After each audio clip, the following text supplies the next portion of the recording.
मजदूर समाचार और क्रांतिकारी मजदूर मोर्चा के साथी पहुंचे हुए हैं फरीदाबाद के सिविल अस्पताल बीके में, बादशाह खान अस्पताल में, जहां पर जो मुख्य धारा की मीडिया में एक फरीदाबाद में दलित बच्चे के साथ नृशंस घटना का मामला सामने आया है।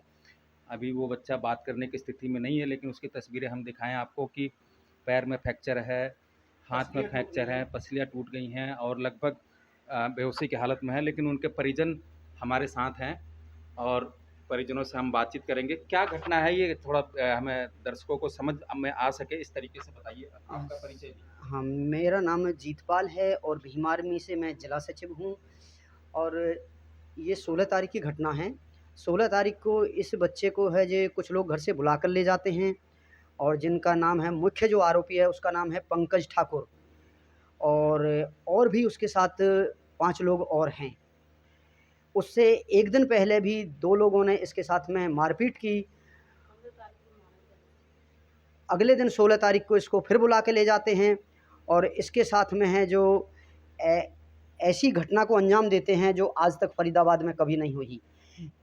पहले इसको शराब पिलाई जाती है ज़बरदस्ती, उसके बाद इसको उल्टा लटका दिया जाता है और फिर उसको इस तरह से मारा जाता है कि एक जानवर को भी नहीं मारते। इसकी पसलियाँ तोड़ दी जाती है, इसका पैर तोड़ दिया जाता है, इसका हाथ तोड़ दिया जाता है, और यहाँ तक कि सिर में भी है जो पता नहीं कितनी चोट मारी है। उसके बाद में सिर गंजा कर दिया जाता है और चमड़ी भी छीलने की कोशिश की गई है, और जो पलके हैं उनके भी बाल उड़ा दिए गए हैं, मूछें उड़ा दी है, दाढ़ी उड़ा दी है, और उसको जितनी मतलब मर्यादा की जो सीमाएं हैं वो सारी लांघ दी है। इंसानियत नाम की उनके अंदर कोई चीज़ नहीं है, और उस बच्चे को जाति सूचक गालियां और जातिगत अपमानित करना ये एक अमानवीय कृत्य है। लेकिन इस सारे मामले के पीछे वजह क्या रही, क्यों ऐसा उन्होंने किया होगा या क्या कारण रहे होंगे, क्या बात रही होगी इस पूरे घटनाक्रम के पीछे?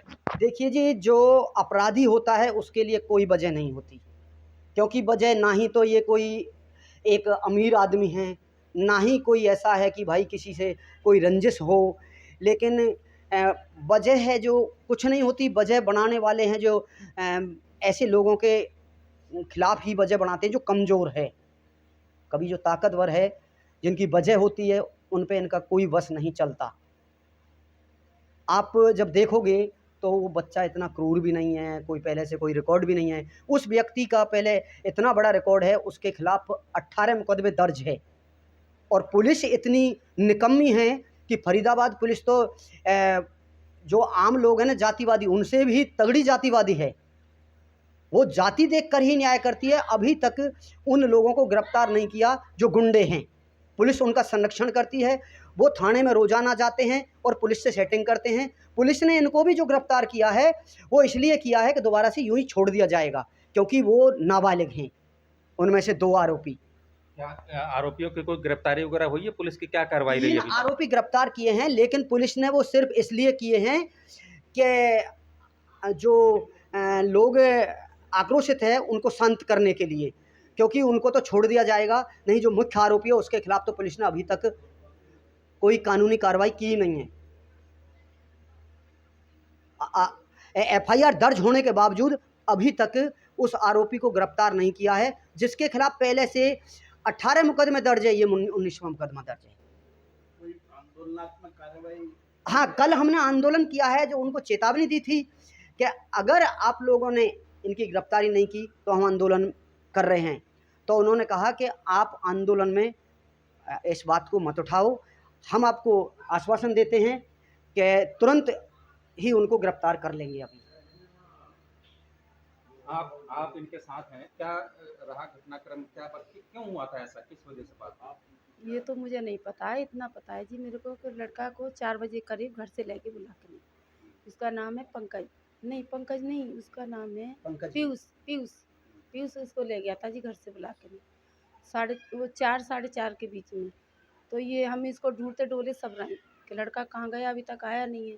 और जो लड़का बुला के लेगा, हमने उनसे पूछी भाई कहाँ लेके जा रहा है, तो वो कह रहा कि अभी आ जाएगा, इसको भाई बुला रहा है।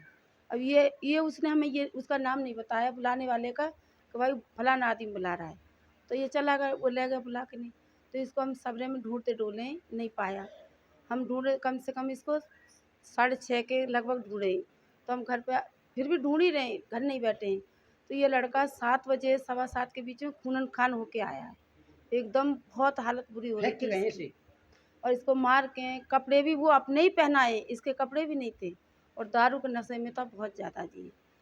तो हम ढूंढ रहे हैं, तो किसी का हमारे पास फ़ोन गया है कि आप कहाँ पे हो, कहाँ नहीं है, आपका बच्चा खूनम खान नहा रहा है पूरा, और आप तुरंत घर आ जाओ।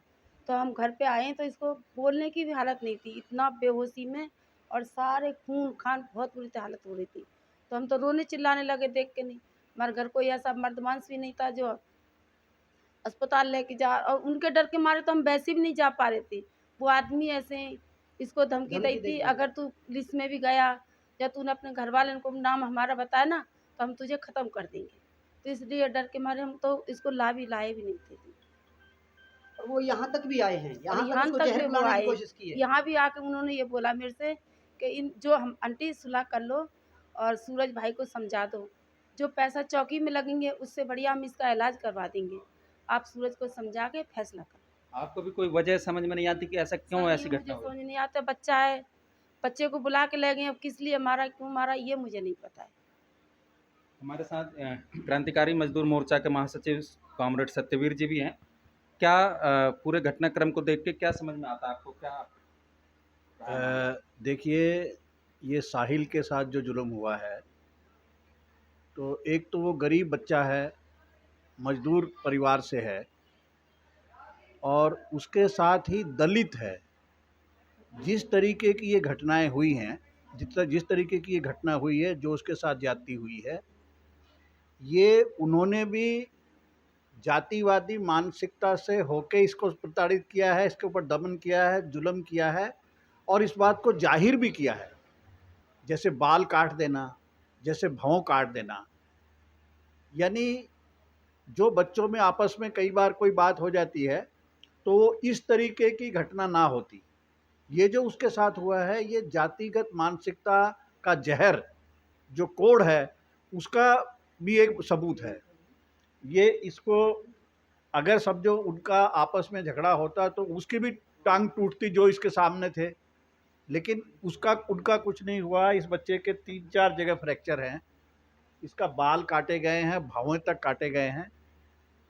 तो इसमें हम यही कहना चाहेंगे कि जो एक शोषण जुल्म गरीब लोगों के साथ, मजदूरों के साथ है वो तो है ही, लेकिन उसके अलावा जातिगत और आजकल मजहब को नाम पे जो उत्पीड़न हो रहा है, दमन हो रहा है, मुस्लिम समुदाय का दमन हो रहा है और दमन दलित लोगों का हो रहा है। इसमें हमारा संगठन क्रांतिकारी मजदूर मोर्चा पीड़ित वर्ग के साथ रहेगा, उनके साथ खड़ा रहेगा और उन्हें इंसाफ दिलाने के लिए हर कदम पे साथ रहेंगे। ये अपना भीम आर्मी की तरफ से हमें कोई सूचना अगर मिली होती तो हम इनका जो प्रदर्शन था उसमें ज़रूर शामिल होते। इसके आगे भी कोई इस तरीके की घटना होगी तो हम ज़रूर शामिल होंगे। प्रशासन को इसमें एक ठोस कदम उठाने की ज़रूरत है। जैसे अभी मालूम पड़ रहा है कि 4-5 जो आरोपी हैं उनमें जो मेन आरोपी है, मतलब जो गिरोह का सरगना है, उसको गिरफ्तार नहीं किया गया है। अब पुलिस रोजाना आता है। हाँ, तो ये इसका मतलब है कि पुलिस भी उस तरीके की कार्रवाई जिस तरीके की करनी चाहिए नहीं कर रही। 2-3-4 लोगों को गिरफ्तार करके एक खाना पूर्ति हो रही है। जब तक वो ऐसा नहीं किया जाएगा, इस तरीके की मानसिकता से ग्रस्त लोगों को जब तक एक एग्जेम्पलरी पनिशमेंट नहीं दिया जाएगा, जब दिखाया नहीं जाएगा कि नहीं तुम जातिगत मानसिकता से बात करोगे तो तुम्हारे पर और कड़ी कार्रवाई की जाएगी, चाहे वो जाति को लेके हो, चाहे मजहब को लेके हो। मैं आपको ये कहना चाहूँगा आपके दर्शकों को कि फरीदाबाद में इस तरीके की घटनाएं मजहब को लेके भी ज़्यादा होने लगी हैं कि गरीब है या तो दलित है और मुसलमान है, तो उस पर एक अतिरिक्त दमन उत्पीड़न उनको झेलना पड़ रहा है। ऐसे में पूरे समाज को इकट्ठा होके आगे आने की ज़रूरत है, घर से बाहर निकलने की ज़रूरत है, पीड़ित लोगों के साथ डट के खड़े रहने की ज़रूरत है और हमारा संगठन इसमें बिल्कुल पीछे नहीं रहेगा। इस तरीके की घटनाओं में हम पीड़ित वर्ग के साथ हैं, आगे भी इसमें जो कोई कार्रवाई होगी हम साथ रहेंगे। और इसके अलावा भी कोई ऐसी घटनाएं होती हैं तो उसमें हम साथ साथ रहेंगे।